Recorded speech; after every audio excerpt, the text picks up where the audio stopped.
گناہوں کی معافی مانگنے کی رات، گلے شکوے بھلا کر روٹھوں کو منانے کی رات۔ ملک بھر میں شب برات عقیدت و احترام کے ساتھ منائی گئی۔ مساجد اور گھروں میں عبادات کا اہتمام کیا گیا، مساجد کو چراغاں کیا گیا اور شہری اپنے پیاروں کی آخری آرام گاہوں پر پہنچے۔ محرومین کے لیے مغفرت کی انہوں نے دعائیں کی۔ اس موقع پر مساجد اور قبرستان کے لیے سیکیورٹی کے سخت انتظامات بھی کیے گئے، لیکن یہ اہمیت اور فضیلت والی رات، اسی پہ ہم بات کریں گے۔ آج ہمارے ساتھ موجود ہیں مذہبی اسکالر مفتی عبدالقادر صاحب۔ مفتی صاحب السلام علیکم۔ سب سے پہلے تو بہت شکریہ آپ کی تشریف آوری کا، جمعہ مبارک بھی۔ تو مفتی صاحب میں چاہوں گا کہ یہ بڑی رات، فضیلت والی رات، اس کی فضیلتیں کچھ بیان فرمائیے۔ بسم اللہ الرحمن الرحیم، فیہا یفرق کل امر حکیم، صدق اللہ مولانا العظیم، صلی اللہ علی النبی الامی الرؤوف الرحیم۔ پہلے تو بہت شکریہ آپ نے پروگرام میں مدعو کیا، اور دوسری بات یہ ہے جو رات گزر چکی ہے، قرآن و حدیث کے اندر اس کی بڑی فضیلت آئی ہے، اور سورۃ الدخان کی ابتدائی آیات طیبات میں یہ بیان کیا گیا ہے کہ یہ انتہائی بابرکت رات ہے، اور اس رات کے اندر ہر اہم کام کا فیصلہ جو ہے وہ کر دیا جاتا ہے۔ یعنی کہ آئندہ سال جو معاملات ہونے ہیں وہ اللہ کریم متعلقہ فرشتوں کے سپرد فرما دیتے ہیں، یہاں تک کہ حدیث پاک کے اندر آتا ہے، نبی کریم علیہ السلام نے فرمایا بندہ درخت لگا رہا ہوتا ہے اور اس کی موت کا فیصلہ ہو چکا ہوتا ہے، اور وہ پیغام نکاح بھیج رہا ہوتا ہے اور اپنی شادی خانہ آبادی کر رہا ہوتا ہے، اولاد کے بھی اسباب مہیا ہو جاتے ہیں، مگر اللہ کریم انہیں زندوں سے نکال کر کے مردوں میں لکھ دیتا ہے۔ نبی کریم علیہ السلام نے یہ رات خود بھی بڑی شان و شوکت کے ساتھ اس کو گزارا، اور تعلیمی امت کے لیے بھی آپ نے گزارا۔ جیسے کہ سنن ترمذی کی روایت ہے، ام عائشہ رضی اللہ تعالیٰ عنہ فرماتی ہیں کہ نبی کریم علیہ السلام کی باری میرے ہاں تھی، اور میں نے رات کو بستر پر موجود نہیں پایا، تو میں آپ کی تلاش کے لیے نکلی اور جنت البقیع میں گئی، اور میں نے دیکھا کہ نبی کریم علیہ السلام اپنا سر مبارک آسمان کی طرف اٹھائے ہیں اور جنت البقیع میں تشریف فرما ہیں۔ قرآن کریم کے اندر یہ بات بھی ہے کہ قد نرا تقلب وجہک فی السماء فلنولینک قبلۃ ترضاھا۔ جب اللہ کے محبوب آسمان کی طرف سر اٹھاتے تھے تو دل میں کوئی ایسی حاجت ہوتی تھی جو اللہ تعالیٰ کی بارگاہ میں کہنا چاہتے تھے، یعنی زبان پر بھی وہ نہیں ہوتی تھی مگر دل میں بات ہوتی تھی، اور اللہ کریم سمجھ جاتے تھے کہ بھائی انہوں نے جو ہے اپنی حاجت کو مجھ سے منوانا ہے۔ تو یہاں بھی ایسی ایک کیفیت تھی، جیسے ام عائشہ رضی اللہ تعالیٰ عنہ کو دیکھا تو فرمایا کیا تمہیں اندیشہ ہوا کہ اللہ اور اس کے رسول آپ کے ساتھ ناانصافی کریں گے، مطلب آپ کی باری ہوگی، کسی اور کے ہاں میں چلا جاؤں گا؟ عرض کی نہیں یا رسول اللہ، ایسی کوئی بات نہیں ہے، میں نے سوچا کہ آپ کسی دوسری زوجہ کے ہاں ہیں۔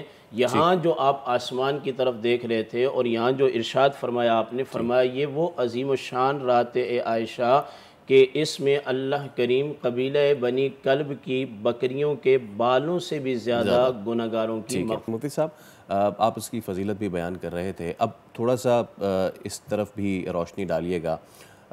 آج کے دن کا روزہ رکھنا، اس حوالے سے لوگوں کی مختلف آراء ہیں، تو اس کے حوالے سے لوگوں کی رہنمائی فرمائیے۔ جی بڑا اچھا سوال کیا آپ نے۔ سیدنا علی المرتضیٰ رضی اللہ تعالیٰ عنہ سے روایت ہے، اور یہ اکثر کتب احادیث کے اندر حدیث مروی ہے، فرماتے ہیں کہ نبی کریم علیہ السلام نے فرمایا کہ فقوموا لیلہا وصوموا نہارہا، کہ جب نصف شعبان کی شب آ جائے تو رات میں قیام کیا جائے اور دن میں اس میں روزہ رکھا جائے۔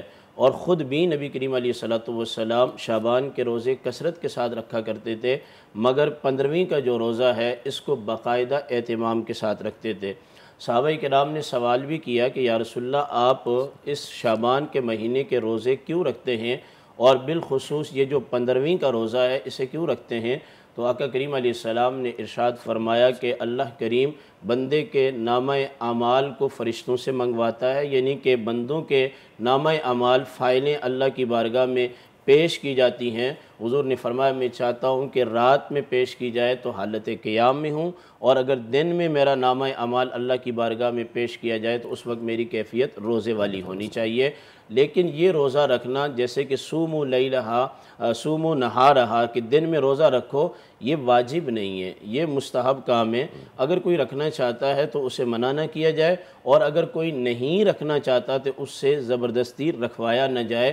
جس چیز کو اللہ اور اس کے رسول نے مستحب انتخاب اور آپ کے اختیار پہ چھوڑا ہے تو اس چیز کو اختیار پہ رہنے دینا چاہیے۔ بہت خوبصورت آپ نے جی ویسے مفتی صاحب یہ عبادت کی رات ہے، گناہوں کی معافی مانگنے کی رات ہے، کہا جاتا ہے کہ اپنی مغفرت کے لیے خود بھی دعا مانگنی چاہیے، اپنی مغفرت کے لیے کیسے دعا مانگی جائے؟ جی بڑا اچھا سوال ہے آپ کا۔ یہ تقریباً ہر نماز کے اندر ہم ایسا کرتے ہیں کہ جب نماز کا اختتام ہو رہا ہوتا ہے تو اس وقت ہم پڑھتے ہیں رب جعلنی مقیم الصلاۃ ومن ذریتی ربنا اغفر لی۔ سب سے پہلے ہم اپنے مانگتے ہیں۔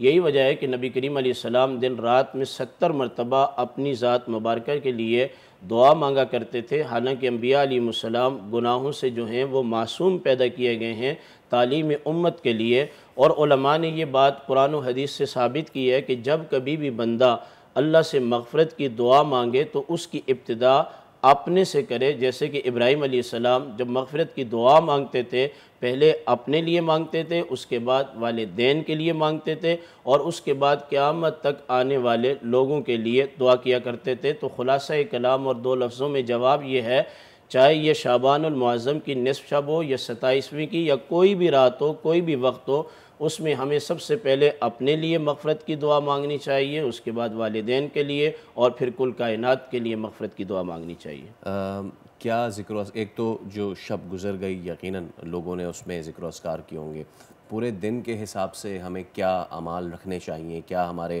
ذکر و اذکار ہونے چاہیے آج کے خصوصی دن کے حوالے سے؟ جی بڑے اچھا سوال ہے یہ آپ کا۔ سورۃ الجمعہ کے اندر رب کریم فرماتا ہے چونکہ رات تو گزر گئی ہے، آج جمعہ بھی ہے اور 15ویں شب بھی ہے، تو دونوں چیزیں اکٹھی ہو گئی ہیں۔ قرآن کریم کے اندر آیا آج ہمیں کیا کرنا چاہیے، یا ایھا الذین آمنوا اذا نودی للصلاۃ من یوم الجمعۃ فاسعوا الی ذکر اللہ وذروا البیع۔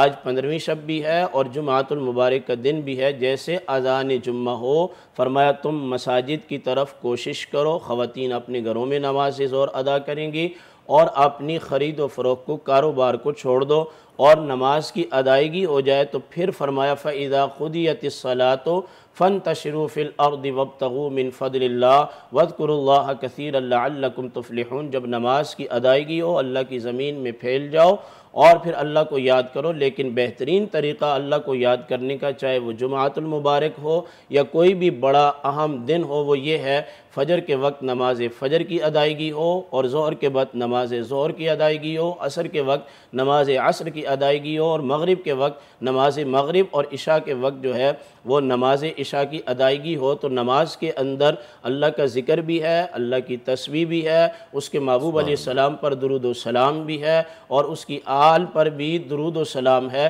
نماز ایک ایسا ذکر ہے کہ جس کے اندر اللہ کریم نے تمام چیزوں کو رکھا ہے، دعائیں بھی ہیں، مغفرت کی بھی ہیں، جہنم سے نجات کی بھی ہیں، جنت کے اصول کی بھی ہیں۔ اگر بندہ مومن صرف نماز کی پابندی کرے تو یہ سب سے بڑا ذکر ہے، اور اس کے بعد افضل و ذکر لا الہ الا اللہ محمد الرسول اللہ۔ سبحان اللہ، بہت شکریہ مفتی صاحب، آپ تشریف لائے اور آپ نے جو خوبصورت باتیں کی ہیں یقیناً ہمارے دیکھنے والوں تک پہنچی ہوں گی۔